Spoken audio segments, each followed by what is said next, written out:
Good morning বন্ধুরা, সবাই কেমন আছো বলো। আর আজকে আমার তো খুবই মজা, সকাল থেকে উঠি, তার কারণ আমার বেশি রান্না বান্না করতে হবে। মা তো থালা বাসন ধোয়ার দায়িত্ব নিয়ে নিয়েছে, তোমাদের সব ভিডিওতেই বলেছি। মা আর কোনো কাজ না করুক, মা থালা বাসন ধুচ্ছে, কারণ বাড়িতে যেহেতু কল চিপে থালা বাসন ধুতে হয়, আর এখানে যেহেতু কল চেপার কোনো প্রয়োজন পড়ে না। এই দেখো আমাদের পাখি দুটো, দুষ্টু দুটো দেখো কি করছে, চুপচাপ করে বসে রয়েছে। আর ওদেরকে দেখলেই না সকালবেলা মনটা কেমন তাজা ফুরফুরে হয়ে যায়। পশু পাখি খুব ভালো লাগে, মনে হয় সারাদিনটা ওদের সাথেই কাটাই। মানুষের সঙ্গে কাটানোর থেকে ওদের সঙ্গে সময় কাটানো অনেক ভালো। পাপাই বাবা ওরা সবাই মুড়ি খাচ্ছিল, আর পাপাই করছে গান প্র্যাকটিস, তার কারণ আজকে আছে গানের ক্লাস। আলু টমেটো মাখা করেছি, আমার পাপায়ের ওর বাবার সবারই খুব পছন্দের। সকালবেলা গরম গরম ভাত, আলু টমেটো সেদ্ধ আর সাথে সয়াবিনের তরকারি দিয়ে আমরা ভাত খেয়ে নিলাম। কিন্তু আমার মা বাবা তো এগুলো দিয়ে খেতে পারবে না, তাহলে ওরা কি খাবে? ওদের জন্য কি ব্যবস্থা করেছি, ওদের জন্য আজকে কিছুই রান্না করিনি। কালকে ইলিশ মাছ রান্না করেছিলাম, সেটাই রয়েছে। আর পাপাই ইলিশ মাছ খুব পছন্দ, পাপাই ইলিশ মাছ দিয়ে ভাত খেলো। আর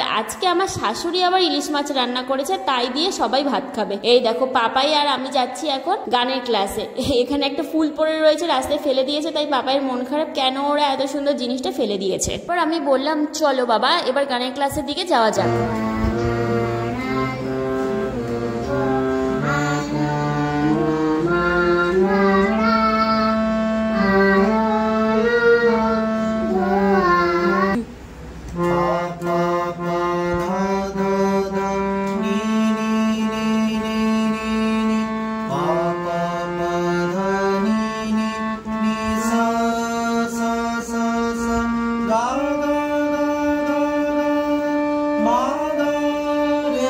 ক্লাস থেকে বাড়ি এসে দেখছি মা বাবা ওরা সবাই খেতে বসে পড়েছে। এই দেখো আমার শ্বশুর মা বাবা সবাই খেতে বসেছে। আমার শ্বশুর মশাই মাজায় ব্যথা পেয়েছে, তোমাদেরকে বলেছিলাম, তার জন্য নিচে বসে এখন আর খায় না, টুলে আর চেয়ারে বসেই খায়। ওইদিকে মা বাবারা খাচ্ছে, ওরা সবাই ইলিশ মাছ, তারপর ডাল, আরো কি কি করেছিল, শাক টাক করেছিল, সেই সব দিয়ে ওরা সবাই ভাত খাচ্ছিল। আর আমি সকালবেলা খেয়ে নিয়েছি, আমি আর দুপুরে কিছু খাবো না, একবারে রাতের দিকে দেখা যাক কি খাওয়া যায়।